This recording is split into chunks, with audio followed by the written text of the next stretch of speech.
Un tiroteo con 200 balas, un escape fallido, una toma de rehenes de 20 horas. Los medios de comunicación como testigos, un gerente de banco, un contador y un secuestrador asesinados. Un operativo policial inédito. Hicieron del robo a la sucursal del Banco Nación de la localidad de Ramallo un capítulo aparte en la historia delictiva argentina. La masacre de Ramallo.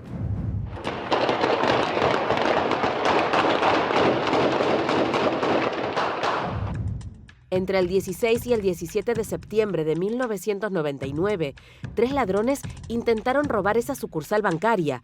Increíblemente, hoy, en 2024, 25 años después, hay novedades en la causa. La Policía Federal investiga la sospechosa muerte de uno de los ladrones, ocurrida 2 horas después de haber sido detenido, cuando terminó el robo. En el Banco Villarramallo están unos rehenes adentro con las personas armadas. Quieren que venga el tesorero para sacar el dinero y los dejen ir. Por favor, que estén todos mis días, mi señora.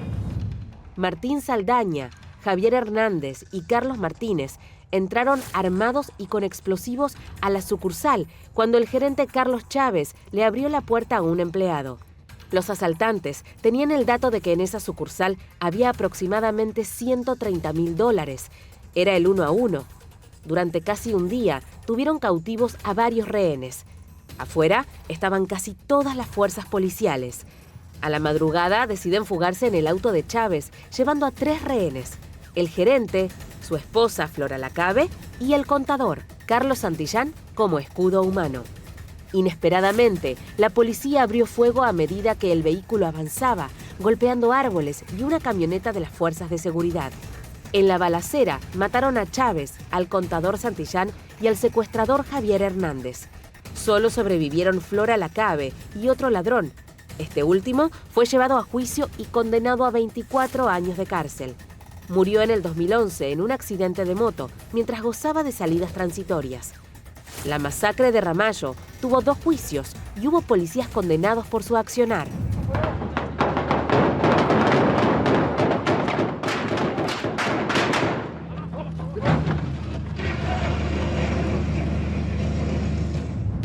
Martín Saldaña, uno de los delincuentes que sobrevivió a la balacera, fue detenido y llevado a una comisaría de Ramallo, donde sospechosamente apareció ahorcado en su celda.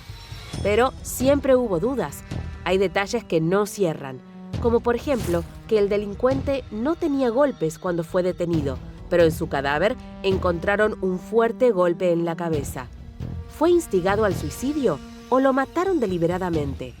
La masacre de Ramallo parece no querer cerrar su negro capítulo.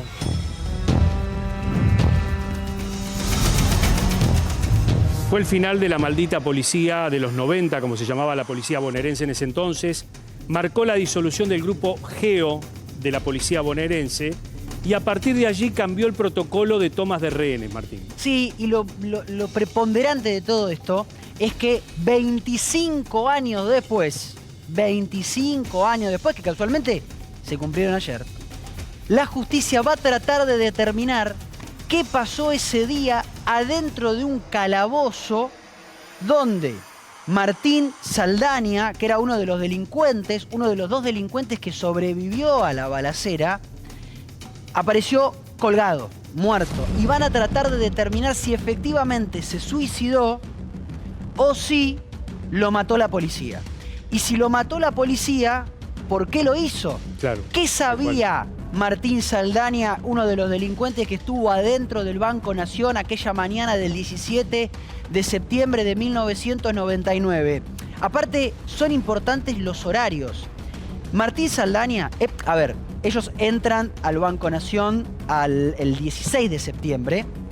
Están 20 horas adentro del banco hasta que a las 5 de la mañana aproximadamente salen con el auto del gerente, como veíamos recién, y les disparan más de 100 veces al auto, de lo cual de cuyas balas impactan más de 80 plomos. Llevaban a las escudo 12 a las 12 del mediodía, Martín Saldaña entra a la comisaría de ese día y a las 2 de la tarde está muerto. Exacto. Aparece colgado en la celda. Siempre se sospechó... En una comisaría abarrotada de policías. Sí. Abarrotada de policías. Siempre se sospechó de la connivencia policial en el asalto a la sucursal Nación. No solo se sospechó, se confirmó, porque Exacto. en el primer juicio se condenan a policías que habían ayudado a los delincuentes a entrar al banco. Claro. De hecho, a uno de los policías le encuentran el plano del banco. Claro. Hay otro policía, que en realidad es un militar, que lo condena porque fue quien les dio la barra de trotil, que era el explosivo que ellos tenían, que le cuelgan en el cuello al gerente del banco cuando salen. Es decir, no solamente se sospechaba en un principio, sino que además se comprobó la connivencia policial.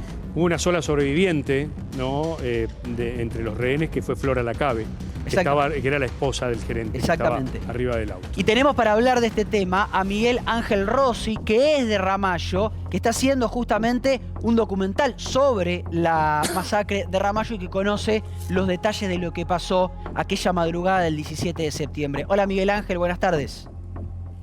¿Qué tal? Buenas tardes. ¿Cómo va? Recién hablábamos de esa mañana, ¿no? De cómo se inicia todo cuando hay un gerente que está entrando o un empleado que está entrando, lo meten para adentro y ahí comienza el terror. 20 horas. Sí. Bueno, vos recién mencionabas... Mirá, yo nací en Ramallo, hice mis primeras películas allí de muy joven.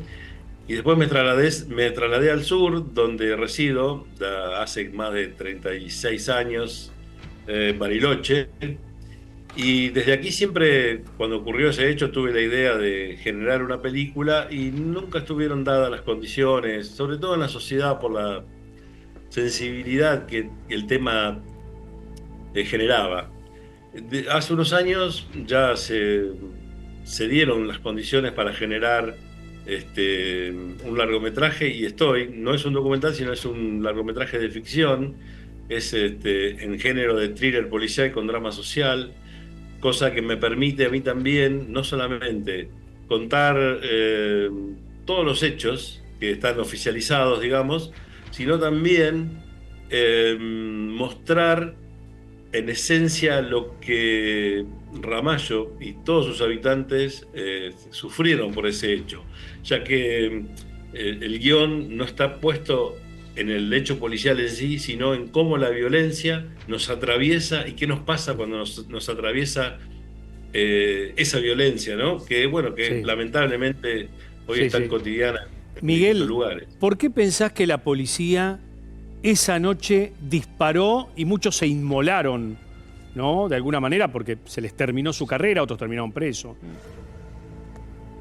Bueno, yo tengo muchas versiones, investigué mucho, hablé con mucha gente.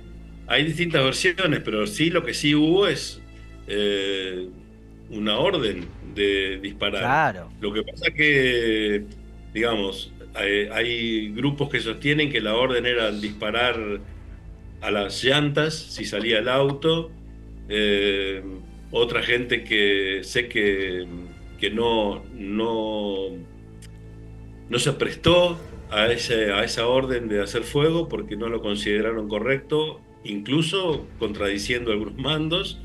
Pero la realidad es que ni bien aparece el auto y no hay fundamento, no hay documentos que prueben que los primeros disparos salieran desde adentro, sino que inmediatamente que sale el auto comienza la balacera exterior. Claro. Sobre el auto, y todos los que iban en él, ¿no? Las 6 personas. No, aparte está claro que un error no fue una impericia, nadie dispara 107 veces a un auto donde sabés que hay rehenes. Claramente había una orden. Ahora, lo que no termino de entender, o por lo menos no se sabe, es qué sabían esos delincuentes o por qué había que matar a esos delincuentes. Evidentemente algo sabía. ¿Y por qué dejaron vivo a uno? A uno lo mataron en el momento. Otro apareció suicidado en la celda pocas horas después, en una comisaría rodeado de policías de todas las fuerzas. ¿Por qué? Esa es la gran pregunta.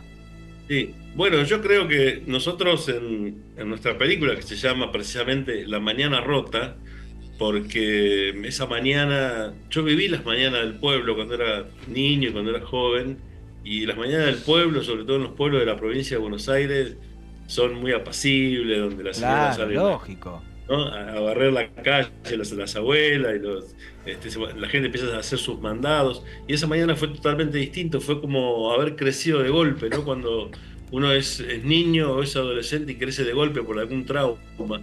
Entonces, eso, digamos, a mí me tocó mucho porque tenía gente amiga que participó siendo rehén, digamos, que cayó, y sobre todo la gente que estaba involucrada como habitante, como vecino, que tenía sus amigos dentro, todo eso va a estar también reflejado porque Bien. fue muy fuerte. Sí, Yo creo sí. que los medios No, no no, han no. tocado lo que le pasó a los habitantes de Totalmente. Ramallo. No, aparte Eh, fue Miguel Ángel una causa que cambió sin dudas la historia, no solamente de ese pueblo, sino la historia policial argentina. Miguel Ángel, abrazo grande y gracias por esta comunicación. No,